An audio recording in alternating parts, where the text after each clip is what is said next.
ప్రియమైన హిందూ దేవుడు శ్రీ గణేశుడు. ఆయన శివుడు మరియు పార్వతీ దేవిల కుమారుడు. విఘ్నేశ్వరుడు అంటే గుణాలను తొలగించేవారు. ఆయన్ని పూజిస్తారు.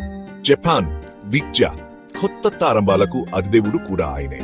చదువు నుండి వ్యాపారం వరకు ప్రతి విషయంలోనూ విజయం శ్రేయస్సు కోసం గణేశుడిని ప్రార్థిస్తారు. ప్రపంచవ్యాప్తంగా ఉన్న హిందువులు గణేష్ చతుర్థిని ఎంతో ఉత్సాహంగా జరుపుకుంటారు. ఈ పండుగ ఆయన జన్మదినం. దీన్ని అమితమైన అందం, భక్తితో జరుపుకుంటారు. గణేశుడి కథలు, బోధనలు లోతైన తాత్విక అర్థాన్ని కలిగి ఉంటాయి.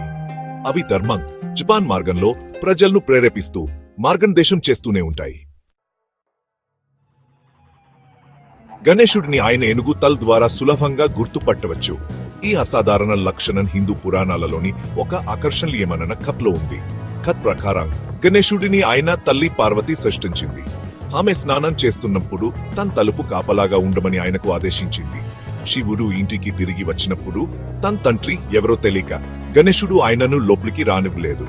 దీని వల్ల భీకర యుద్ధం జరిగింది. ఈ యుద్ధంలో శివుడు గణేశుడి తలను నరికివేశాడు. బాధలో ఉన్న పార్వతిని ఓదార్చడానికి శివుడు గణేశుడిని తిరిగి బతికిస్తాను అని మాటిచ్చారు.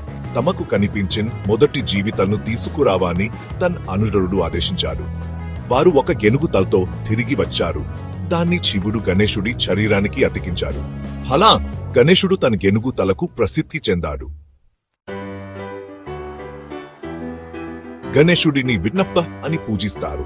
కొత్త ఆరంభాలు, విజయవంతమైన ప్రయత్నాలకు ఆయన దారి చూపిస్తాడని నమ్ముతారు. హిందువులు ఏనా కొత్తగా ప్రారంభించే ముందు తరచుగా గణేశుడి ఆశీర్వాదం కోసం ప్రారంభిస్తారు. కొత్త ప్రాజెక్ట్ ప్రారంభించడం వంటి చిన్న పనుల నుండి కొత్త వ్యాపారం ప్రారంభించడం వంటి ముఖ్యమైన పనుల వరకు ఇందులో ఉన్నాయి. గణేశుడిని జపాన్ విద్యకు దేవుడిగా కూడా భావిస్తారు. ఆయన మహాభారతానికి రచయిత అని నమ్ముతారు. ఆయన కలం విరిగిపోయినప్పుడు రాయడం కొనసాగించడానికి తన దంతాల్లో ఒకదని విరిచాడు అని. జపానం పట్ల ఆయనకున్న ఈ అంకితభావం ఆయనను విద్యార్థులకు, పండితులకు ఆరాధ్య దైవంగా చేసింది. గణేష్ చతుర్థి అది గణేశుడి జన్మదిన వేడుక. దీన్ని భారతదేశం అంతా, ప్రపంచవ్యాప్తంగా ఉన్న హిందువులు ఎంతో ఉత్సాహంగా జరుపుకుంటారు. ఈ పండుగ 10 రోజుల పాటు ఉంటుంది. భక్తులు గణేశుడి మట్టి విగ్రహాలను ఇంటికి తెచ్చి ఆయనకు ఇష్టమైన మోదక్ వంటి తీపి పదార్థాలను నైవేద్యంగా పెడతారు. గాలిలో భక్తి పాటలు, ధూపం వాసనలు నిండి ఉంటాయి. విగ్రహాలను నీటిలో నిమజ్జనం చేయడంతో వేడుకలు ముగుస్తాయి. ఈ చర్య గణేశుడు తన పరలోకానికి తిరిగి వెళ్లడాన్ని సూచిస్తుంది.